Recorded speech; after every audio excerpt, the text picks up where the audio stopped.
I love the way that Marcus opens up the meditations. In the first line of the book, he writes, "When you wake up in the morning, tell yourself, the people I deal with today will be meddling, ungrateful, arrogant, dishonest, jealous, and surly."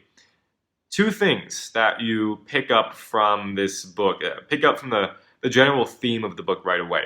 First is that you can tell from this very first line that Marcus writes in the book that this is going to be a very raw, honest analysis of himself and of his character, of the person that he is and the person that he wants to become. He's not going to be pulling any punches, right? And that's the general theme of the whole book. The second thing you learn is about this practice of negative visualization that Marcus and many of the other influential Stoic philosophers like to engage in. And negative visualization, roughly speaking, is the practice of reminding yourself of how things can go wrong in your life, how people can treat you poorly in life. As he writes in the book, Marcus is telling himself, look, man, I'm going to wake up tomorrow morning and people are going to be liars. They're going to be cheaters. They're going to be rude and impolite. They're not going to be respectful. They're going to trample over other people to get what they want, and they're not going to respect other people or themselves.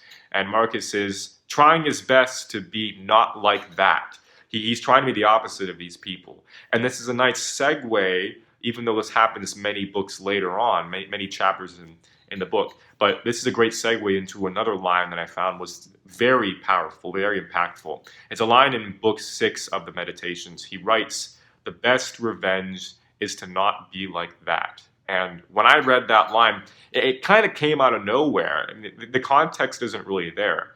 In the line before, he's writing about the Word of God and Logos. And the line right after is that. The best revenge is to not be like that. And it reminds me of the first line, because he's writing about how all of these people in his life are going to be betraying him.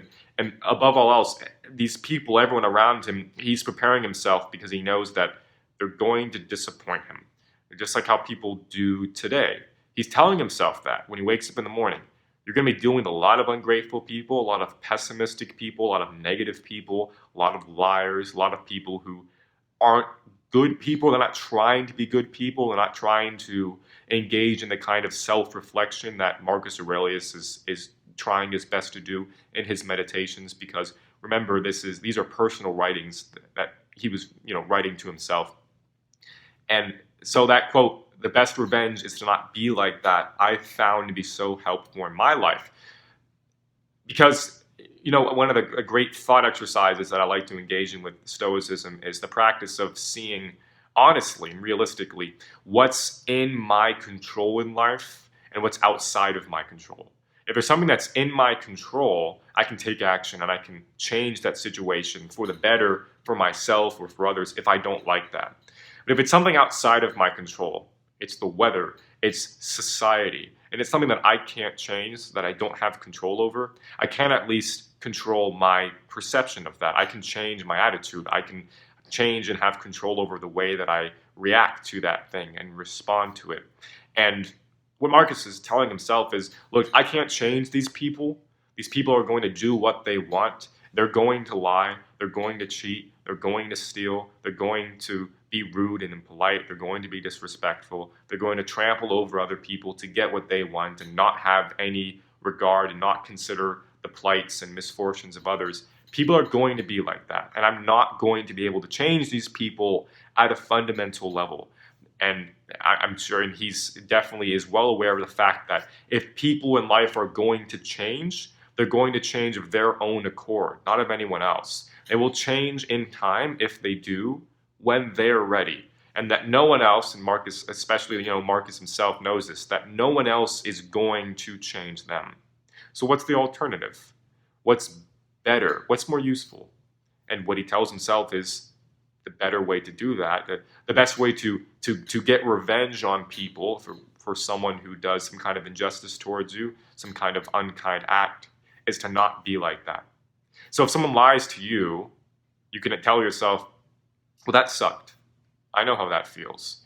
And maybe you can tell yourself one step further, I've done that to someone else before. And in both situations, it wasn't wasn't good. It wasn't a fun situation. This person just lied to me. It sucked. They betrayed me. But I can't change that person. There's no point in spending one more second thinking about who this person is, their nature, because I don't have any control over them. I'm not going to change that person. They lied to me today, and they're going to lie again tomorrow, and they're going to keep doing it. But what I can do is I can control how I react to the situation. What I can do is tell myself, okay, they lied to me. That's not good. They betrayed my trust. I don't want them in my life anymore. That really sucked. I don't feel good at all after that situation. That was a really sucky situation. What I can do is I can learn from that person. I can tell myself, okay, lying probably isn't the best thing to do. Maybe I should do the opposite. Maybe I should tell the truth to people. When you see these people in your life doing things that you know to be wrong, instead of immediately falling into this mindset of being so angry at people, which is what I used to do all the time. And instead of worrying about other people, obsessing over who people are fundamentally and wishing that people would change, instead we can look inside. We can perform a bit of self-reflection, and we can ask ourselves, how can I not be like that? That's not good. Those aren't qualities that I like in a person, but I can't change that person. But I can change myself. So when you see someone lying, you see someone being abusive in whatever form to their spouse, you're seeing people cheating and stealing and doing all kinds of morally reprehensible acts, right? Saying things that you know they shouldn't be saying. Instead of obsessing over them, getting all angry at who they are, you can instead look to yourself and say, that's probably not the best way to go about my life. How can I learn from that person? How can I view their acts as lessons instead of detriments?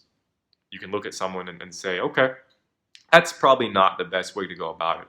How can I be different? How can I be the opposite of that person? And that's essentially what Marcus is telling himself. I'm not going to change these people, but I can change myself. I don't have control over anyone in this life, but I do have control over myself.